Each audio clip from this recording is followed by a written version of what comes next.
Bien, pues vamos a comenzar explicando o adentrarnos al tema del diseño básico. O sea, un pequeño tallercito en el que ustedes puedan entender de una forma un poquito más amena quizás de qué va el diseño. Estas charlas, estas conferencias que vamos a tener, pues la única intención es que ustedes como futuros arquitectos o como interesados en estudiar la arquitectura, pues entiendan un poco más el contexto de qué es la carrera, de qué va, a qué se van a meter, y les aseguro que les va a encantar lo que van a encontrar en esta carrera. Para todo proceso, para todo diseño, siempre hay un proceso que hay que llevar poco a poco, ¿no? Es como un engranaje que va avanzando, y es importante tener una metodología, ¿sí? Es decir, el paso a paso que vas a tener que llevar tú para poder diseñar.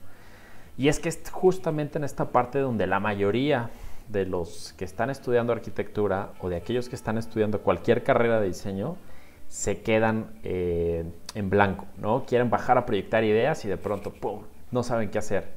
Entonces, para esto sirven las metodologías, para que ustedes puedan ir llevando un proceso lógico, secuencial, que les va a ayudar obviamente a trabajar y forzar su mente a arrojar un producto, ¿no? Y metodologías hay muchísimas, ¿no? En este caso yo les recomiendo buscar este libro que se llama Start with Why, de Simon Sinek, donde explica justamente los procesos de diseño y sobre todo el por qué lo están haciendo, ¿sí? O sea, para Simon Sinek, si tú logras entender el por qué estás proyectando, va a ser muy fácil que tú puedas arrojar toda la información, tener de esa gran nube de datos, bajarla, sintetizarla en un producto que vas a entregar tú. Entonces está padrísimo esta parte, ¿no? Aparte de que es uno de los libros más vendidos, ¿no? Entonces siempre es importante el que ustedes se planteen antes de diseñar cualquier cosa el por qué lo van a hacer, o sea, cuál es la intención, ¿sí? Si quiero diseñar, por ejemplo, un vaso de agua, ¿por qué lo quiero diseñar? ¿Cuál es su función? ¿Cuál es el objetivo primordial por el que voy a diseñarlo, ¿no? Mismo caso para la vivienda. Si voy a diseñar una casa, ¿por qué la voy a diseñar, ¿no? Quizás porque el cliente así lo requiere, quizás porque me tocó la fortuna de construir con mis propios recursos económicos para después venderla. Entonces, en el por qué podemos nosotros descubrir muchos factores para irlos aterrizando en el proyecto, y eso es buenísimo. Porque de la misma forma tú estás justificando el diseño como tal, ¿no? Le estás dando un sustento, un cimiento para que cualquier pregunta que puedan tener, por ejemplo, tus profesores acerca de esto, pues tú rápidamente puedas responder, bueno, mi diseño está en función de esto por esto, ¿no? Entonces creo que es muy válido y muy bueno el que ustedes puedan en algún momento conseguir este libro, darle una leidita. Me parece que solo está en inglés, pero bueno, pues igual vale la pena ahí que estudien un poquito el lenguaje. Y pues bueno, vamos a pasar a la parte de los principios básicos de diseño, ¿no? Y entender una definición muy simple y real de lo que es el diseño. ¿Qué podemos entender por diseño, ¿no? Y aquí es donde ustedes tienen que empezar a cuestionarse qué es, ¿no? Si nos vamos a la definición etimológica de la palabra, pues bueno, proviene del latín disegno, así se escribe en español, disegno, pero se pronuncia igual diseño, y que significa que es un porvenir, ¿sí? Algo que está futuro a llegar.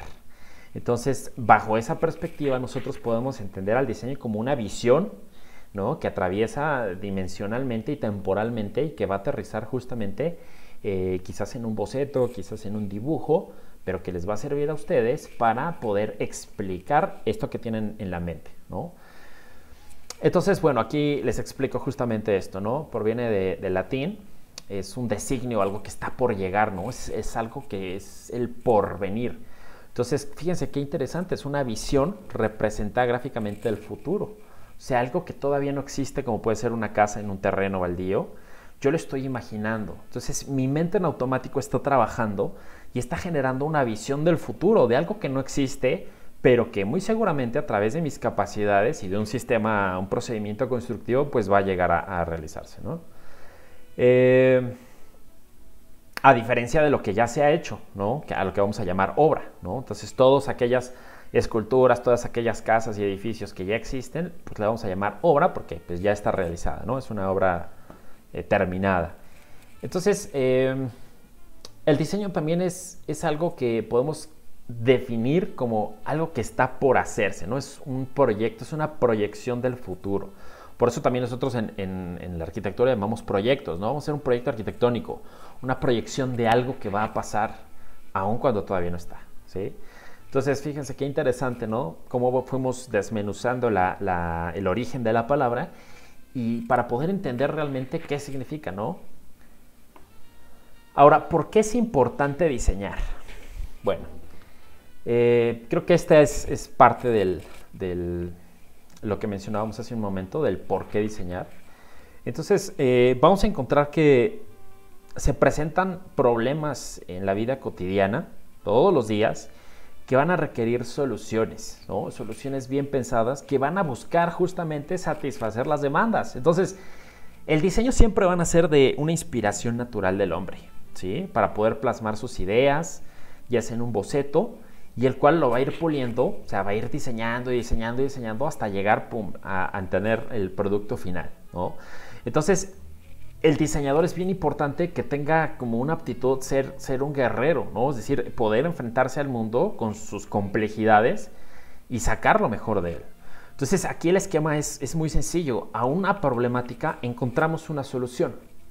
Entonces, si yo preguntara el por qué están diseñando, pues muy seguramente la respuesta va a ser porque estoy dando respuesta a una problemática. ¿A qué me refiero con esto? Otra vez el caso de la casa habitación, ¿no? Supongamos que una persona es madre soltera, tiene 2 hijos, de los cuales tiene que hacerse cargo. Quizás el tiempo que pasan en casa es muy poco. Entonces ustedes van a tener que buscar, ¿no? Adaptarse a este cliente, adaptarse a sus necesidades de vida y en función de eso, ustedes buscar una solución a la problemática que encuentren. Y entonces entra todo un tema complejo que no nada más se refiere a la cuestión de diseño, ¿no? Sino a una cuestión social, ¿no? Una cuestión técnica también y una cuestión científica. Y ahorita voy a desglosar cada uno de estos puntos. Entonces, bueno, vamos a entender que el arquitecto es este profesionista, una persona profesional que se encarga de proyectar, que se encarga de diseñar y de dirigir una construcción, mantenimientos de edificios, urbanizaciones, ciudades, bueno, en fin, 1000 cosas, ¿no? Y su arte, y aquí en rojo, su arte se basa en reflexionar sobre conceptos del hábitat, ¿no? Bajo las necesidades sociales, y otra vez, ¿no? La parte importante, la sociedad. El arquitecto es un profesional con un nivel de estudios superiores, ¿no? Más allá del bachiller, la prepa aquí en México, y requiere una profunda formación, ¿sí? No es nada más un artista, sino también es un constructor, ¿no? Una persona técnica y también es una persona social. Entonces tienes que tener estas 3 bases importantes para poder desarrollar tu carrera al 100%, ¿sí? No nada más el que sepas dibujar te va a llevar al éxito. No nada más el que tú sepas dirigir una obra y tengas conocimientos técnicos de esta te va a llevar al éxito, ¿no? Y no porque tengas muchos amigos, ¿no? Tampoco significa que vas a ser el mejor de los arquitectos. Entonces tienes que buscar un equilibrio en estos 3 puntos para tú dirigirte y llegar hacia el punto donde quieres, ¿no? Ahora, ¿es arte, es ciencia, es técnica? Esa es una pregunta muy recurrente, ¿no? Y yo les diría, bueno, ¿es arte, ciencia, es técnica, es sociología, ¿no? Que somos todo un estuche de monerías, un catálogo de especialidades que debe tener el arquitecto para cumplir de forma multidisciplinaria y poder decir, ok, pues es que yo sé proyectar, yo sé construir, yo sé calcular, ¿no? Y yo sé englobar o entender las necesidades del cliente para traducirlo en un espacio arquitectónico. Entonces es bien importante tener por lo menos en entendido que tenemos que trabajar estas 4 habilidades e irlas desarrollando poco a poco. Ahora viene una pregunta del millón. El arte. ¿Qué es el arte? Bueno, igual nos podemos ir a la definición etimológica, ¿no? esta definición de ars que proviene igual, ¿no? de un tema de expresión. Y muchos podrían, les pongo aquí un ejemplo, ¿no? Un arte contemporáneo, que muchos pudieran decir que posmoderno, que no es arte, ¿no? Que quizás pues no hay nada de expresión ahí, que es algo vacío, algo efímero. Pero quiero entender que el arte sí es cualquier expresión, ¿no? Sentimental que proyecte a alguien más, ¿sí? Y aquí podemos entrar a debate. Muchos podrán decir, no, quizás el arte es todo lo que tenga que ver con obras renacentistas, pero pues hagan un retroceso, es decir, a partir de la Grecia clásica hacia atrás, todas las manifestaciones de espiritualidad, manifestaciones de expresión de las culturas, eso no era arte, por muy abstractas y muy raras que nos parezcan. Hay que entender que eso también es arte, ¿no? Entonces, quizás para algunos de ustedes no sea como lo más indicado y lo más bonito tener una obra de arte, ¿no? Dirán entre comillas, de este estilo, pero muy seguramente algunos otros dirán que sí, que les impacte y les llega el mensaje, ¿no? Y eso es importante, que hay un mensaje a través de esto, de una persona que está emitiendo una señal y otra que la recibe, ¿sí? Entonces, cuando hay una conexión entre estos dos puntos, sentimental o espiritual, pues estamos hablando aquí de una expresión artística, ¿eh? Aquí, como les decía, nos podemos guiar hacia la definición etimológica, ¿no? Es decir, ars, ¿no? Que tiene como fin o objetivo alcanzar la belleza. Y es que la belleza también es subjetiva, ¿no? A través de las civilizaciones podemos encontrar que quizás para los griegos unos cuerpos bien trabajados, ¿no? en el ejercicio, unos cuerpos muy estéticamente proporcionados eran bellos. Sin embargo, nos podemos ir a alguna tribu quizás de África, donde las personas o las mujeres que son de mayor peso, de mayor volumen, de mayor cadera, son las que consideran bellas, ¿no? Y una mujer, quizás con los patrones griegos, para ellos no sean bellos, ¿no? Entonces, la belleza también es subjetiva, ¿no? Y para esto hay que saber diferenciar entre la belleza y la estética, ¿no? Que la estética ya tiene un estudio matemático con ciertos patrones que define hacia dónde va encaminada la belleza. Pero bueno, nos podemos perder aquí en el tema por muchas horas y no llegar a nada. Es importante entender que el arte también viene de la mano de la cultura, ¿no? Y esta cultura es dada a través de la sociedad.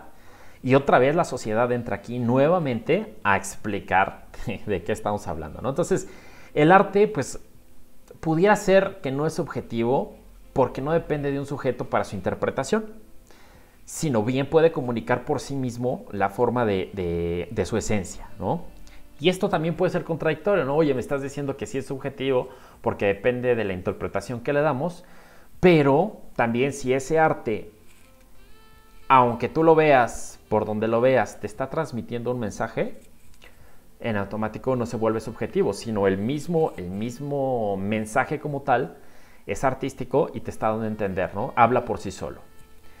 Entonces, bueno, también pudiéramos definir que si el arte se reduce a que todo es arte, entonces nada es arte. Eso podemos jugar ahí con las premisas lógicas. Bueno, es todo un tema controversial, que les repito, quizás en otro punto lo abordamos, ¿no?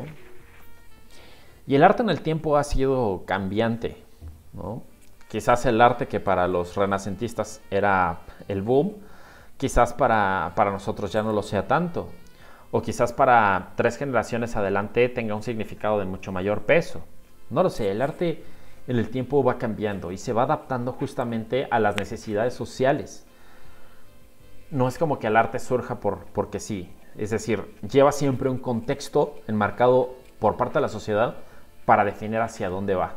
Y lo mismo pasa con la arquitectura.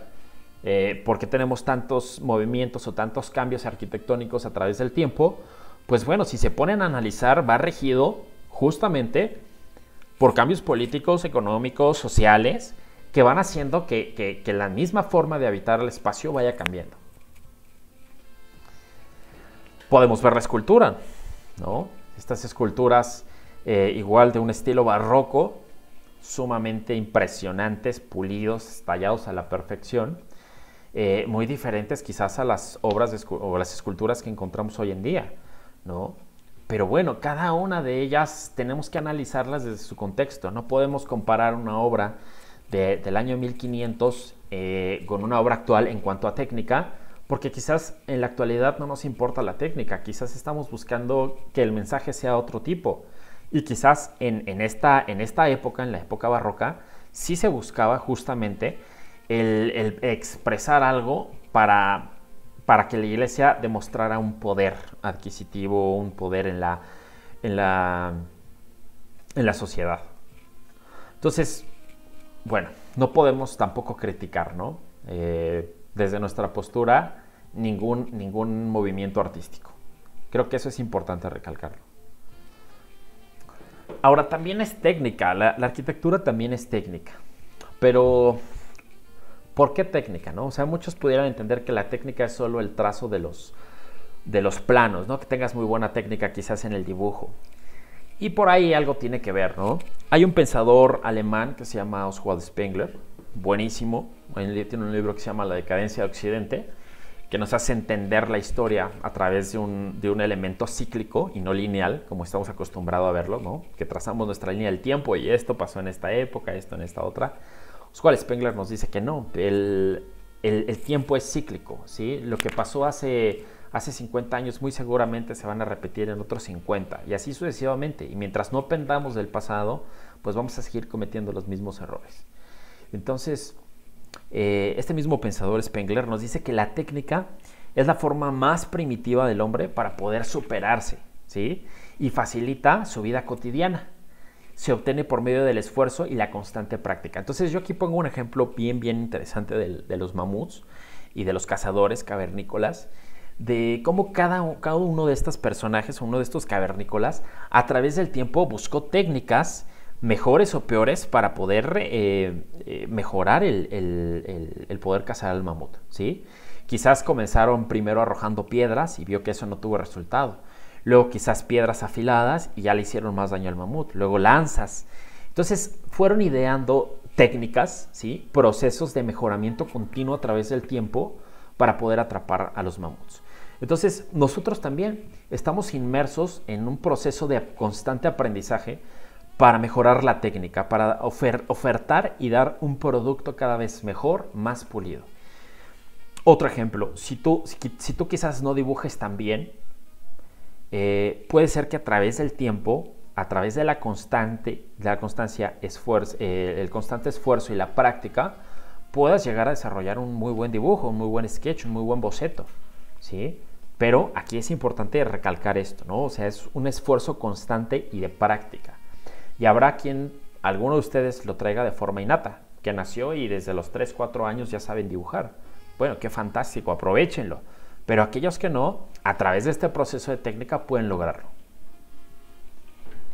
Entonces, la técnica es esta habilidad que se va a tener para perfeccionar a través del uso empírico, ¿no? Lograr un cometido al que queremos llegar. Entonces, todo es cuestión de tiempo y de práctica. Les aseguro que aun cuando no sepan dibujar, durante el proceso de su carrera van a desarrollar estas habilidades. Vean nada más, aquí tenemos una obra hiperrealista, ¿no? Casi yo me estoy saboreando esa miel también, ¿no? Vean la delicadeza y la perfección que tiene el artista para poder desarrollar su trabajo. Y es muy válido. Quizás él ha invertido tiempo en poder desarrollar esto. Y vemos otro contraste totalmente distinto, ¿no? Entonces yo preguntaría aquí, quizás esto comparado con esto, ¿no es arte? O sea, ¿podríamos decir que esto es artístico y esto no? Pues depende, ¿no? Depende del cristal con que se mire. Creo que lo más importante aquí es ¿qué deseas proyectar? Si esto a ti te causa una sensación buena, mala, bonita, fea, pero en el momento que estás interactuando y te está moviendo el interior y tratas de entender lo que la persona dibujó, estás entrando en esta interacción artística, ¿no? Y quizás esto lo hizo un niño de 5 años o quizás lo hizo una persona ya adulta, no lo sabemos, ¿no? Entonces, ambas manifestaciones de expresión las podemos entender como arte. Aquí tenemos, por ejemplo, ¿no? el tiempo, ¿no? Los relojes derritiéndose de Salvador Dalí. Y Dalí también era un genio en el tema de la pintura y en muchos otros. Y quizás muchas de sus obras no tengan el valor hiperrealista que tiene esta imagen. Pero no por eso vamos a demeritar el trabajo de Salvador Dalí. ¿Estamos de acuerdo? Entonces, lo importante es entender que durante el paso del tiempo, el arte está cambiando, está evolucionando y está transmitiendo ideas de una sociedad cambiante. Y por último, el tema de la ciencia. El tema de la ciencia proviene del latín, ¿no? Que significa conocimiento. Entonces, es un sistema ordenado de conocimientos estructurados, que se estudian, que se investigan y que sobre todo se interpretan a partir de fenómenos naturales, sociales y artificiales. Entonces, nosotros como arquitectos vamos a hacer el uso de esta ciencia en todo momento, ¿no? Que diseña conforme a las leyes físicas del mundo. Es decir, no nos podemos encerrar en una burbuja y decir, yo voy a hacer un diseño súper padrísimo, súper locochón, ¿no? Y de pronto resulta que mi mismo entorno físico natural pues no me lo permite. Tengo el tema de la gravedad, tengo el tema de la estática que está jugando o con el que voy a tener que jugar en contra de la gravedad para mantener una estabilidad en mis edificios. Entonces tengo que entrar a estudiar estructuras, a estudiar cimentaciones, sistemas hidráulicos, eléctricos, mecánicos. Tengo que ser parte de la ciencia para que mis edificaciones perduren a través del tiempo. Y esto es importante, ¿no? Aquellos que piensan que en arquitectura no hay matemáticas, pues lamento informarles que sí las hay. Y bueno, dependiendo la universidad donde entren, pues estarán enfocados más en el tema de estructuras o menos, pero de que las van a llevar a nivel criterio, las van a tener que llevar, ¿no? Y eso es importante también que lo entiendan. Aquí vean, ¿no? Toda una estructura, una malla reticular de IPRs que van a sostener un edificio. Y muchos me van a decir, pero esto es trabajo para un ingeniero, ¿no? Pues quizás sí. El arquitecto y el ingeniero siempre trabajan de la mano, ¿ok? Tenemos ciertas limitantes como arquitectos que muy seguramente algún ingeniero las podrá desarrollar bien. O algún mismo arquitecto que se mete de fondo en la carrera de estructuras. Todo depende. La verdad es que la vida y la arquitectura es multidisciplinaria y te va llevando por muchos caminos. Entonces, creo que es importante también que entiendan esto, ¿no? No significa que ustedes saliendo van a desarrollar casas todo el tiempo. Quizás algunos desarrollan casas, otros desarrollan parques, otros desarrollan naves industriales. Y todo está en función del hábitat, ¿no? Y de resolver, de comenzar de un por qué vas a diseñar. Vean las cimentaciones, ¿no? Todos los trabajadores ahí de la construcción están haciendo el armado para una mega cimentación. Y está ahí el arquitecto, claro. Lo que mencionaba, es parte de su chamba estar dirigiendo. Instalaciones hidráulicas, sanitarias, cuestiones quizás tan sencillas, pero ahí estamos, ¿no? Ahí está, en la parte de la ciencia, en la parte de la técnica. Y vean qué bonito se modula, ¿no? Una especie de repetición modular que quizás pudiéramos tener nada más 4 lámparas o 4 focos colgando, pero empezamos a desarrollar este gusto o esta técnica arquitectónica que tenemos y empezamos a arrojar buenos productos, ¿no? Distintos quizás a la formación que pudiera tener un ingeniero, donde a lo que le interesa es que dé luz, se vea bonito o no. Entonces, no sé si me van captando cómo va diferenciándose las carreras. Y bueno, la sociología, que les digo es todo un tema donde el arquitecto pues juega un papel de suma importancia en la sociedad, ya que todas las obras van a reflejar el sentido de su comunidad, ¿sí? Entonces es importantísimo que entendamos el proceso también social y cómo ha ido cambiando la arquitectura, ¿no? Quizás estas villas, muy al estilo italiano, al estilo toscano, reflejen cierta sociedad con cierto poder adquisitivo en cierta época, ¿no? Quizás esto refleje un cambio social, ¿no? Esta es una obra de Le Corbusier, donde cambia completamente. Le Corbusier vive un momento de pase de guerras hacia la paz, ¿no? Le toca la Segunda Guerra Mundial, ¿no? Entonces, hay un cambio en la arquitectura, hay un cambio en los procesos. La revolución industrial también marca un cambio en los procesos. Entonces, cada cambio que tenemos político y cultural se ve reflejado en la sociedad y se ve reflejado, por ende, en la arquitectura. ¿Bien? Vean, ¿no? El famoso velero en Dubái. ¿Qué desarrollamos aquí? ¿Cuál es la intención? ¿Por qué lo estamos haciendo? Bueno, quizás para denotar riqueza, ¿no? Para denotar que estos grandes jeques pueden construir sobre el mar edificios de muchos pisos. Entonces, qué interesante, ¿no? Les pongo aquí o les explico que el sentir de la sociedad conforme a su poder adquisitivo va a determinar en muchos casos la calidad de vida, pero esto no significa que su diseño deba interferir, ¿no? Entonces, no por el hecho de que tengamos poco capital para invertir, significa que el diseño tenga que ser pobre, ¿sí? Creo que con poco dinero se pueden lograr muchas cosas interesantes. Claro, se vuelve más complejo y más difícil, quizás. O quizás no. Quizás hay gente que de pronto en un proyecto multimillonario se vuelva loco o se pierda y no sepa hacia dónde girar. Entonces, es importante ir acomodando las cosas como son. Entonces, el arquitecto debe ser una persona de mente abierta, disciplinada, quizás carismático, ¿no? Quizás sencillo, pero ante todo la humildad es importantísima, ¿sí? Cuando tú vas a diseñar o proyectar una casa o un proyecto o una construcción para alguien más, ese alguien más te está poniendo su dinero, su confianza en tus manos. Y esto también es un tema muy crítico y sonado, ¿no? Muchos arquitectos que reciben la lana y se pelan. Entonces creo que la ética aquí es bien importante, ¿no? O sea, entender que el esfuerzo de otras personas, el tema o el hecho de tener dinero y ponerlo en tus manos como confianza, híjole, eso no tiene precio. Entonces, ¿qué vas a hacer tú con ese dinero? ¿Cómo lo vas a transformar? ¿No? ¿Qué servicio le vas a dar a tu cliente?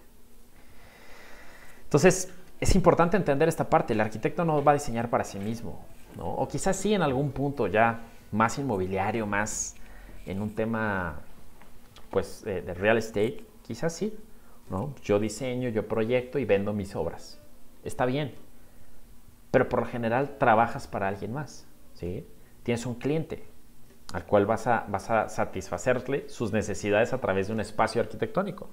Entonces no diseñamos para nosotros mismos, ¿no? Para un tercero, y tenemos que entender que ese tercero debe gozar de nuestra capacidad creativa, de nuestra capacidad técnica, nuestra capacidad científica, y todo esto para gozar de los espacios que lo rodean. Y entonces lo podemos transformar desde una escala micro, casa-habitación, a una escala quizás de condominios, quizás de plazas, ¿no? Y aquí con esto les voy a dar una metodología, un proceso de metodología que quizás les pueda ayudar en sus primeros pasos para poder desarrollar la arquitectura. Punto número 1 sería identificar el problema a resolver. ¿Qué voy a solucionar? ¿Qué problemas estoy encontrando para yo buscar una posible solución? Número 2, ¿para quién va enfocado? Hay que entender o desnudar a nuestro cliente y poder leer qué exactamente es lo que él pretende para nosotros reinterpretarlo y ofrecerle un diseño. ¿Qué sabemos de la persona, ¿no? ¿Cómo podemos cumplir su expectativa? Importante también la búsqueda de casos análogos. De pronto, si no sabemos o si no nos ha tocado hacer una plaza comercial, pues bueno, busco las plazas comerciales que hay en mi ciudad, busco las plazas comerciales que hay en otro estado, en otro municipio, ¿no? En otro país. Y a partir de esto, a partir del ver, de poder ver y entender, yo puedo traducirlo y ofrecer un producto. Entonces, esto es importantísimo. Cuando van a ustedes a entrar a un proyecto y no saben, ¿no? Nunca han hecho un aeropuerto, un hospital, bueno, analicen casos análogos y eso creo que les va a abrir el panorama para comenzar a entender qué es lo que van a proyectar, ¿no? Investigar medidas y funcionamiento también, ¿no? Cómo opera un hospital, cuáles son las medidas mínimas, tanto por reglamento como por mobiliario, ¿no? Por traslados. Entonces es importante hacer este análisis, ¿no? El uso de Sketch en 3D, hay un programa buenísimo de Autodesk, si pueden descárguenlo, es gratis, se llama sketchbook. Entonces ustedes pueden estar rayando, estar generando ideas, o cómprese un cuadernillo y un lápiz y empiezan a hacer sketch, empiezan a hacer bocetos, empiezan a bajar esta información punto por punto, ¿no? Imagínense un caso de una persona que les pide que hagan su casa, donde quizás es un padre o una madre soltera, tiene un hijo, el hijo quizás tiene síndrome de Down. Entonces, ¿qué necesidades tiene esta persona con síndrome? Empiezan a hacer ese tipo de ejercicios y les aseguro que van a desarrollar una técnica que los va a llevar al éxito, ¿okay? Y por último, pues ya desarrollen un prototipo técnico, ¿no? Ya que bajaron la cuestión artística, enfóquenlo ahora con un tema de estructuras, un tema de instalaciones, y entonces vamos a dar paso a un proyecto arquitectónico o a un anteproyecto. Bueno, pues esta es la primera parte. Espero les sea de utilidad, ¿no? En cuanto a entender qué es el diseño y por qué diseñamos los arquitectos. Y en los siguientes videos les estaré explicando justamente cómo ir ordenando estas ideas, cómo hacer procesos interesantes para que lo que ustedes vayan a crear tenga cierta calidad y ciertas características que en automático los clientes los identifiquen como arquitectos. ¿Vale? Gracias.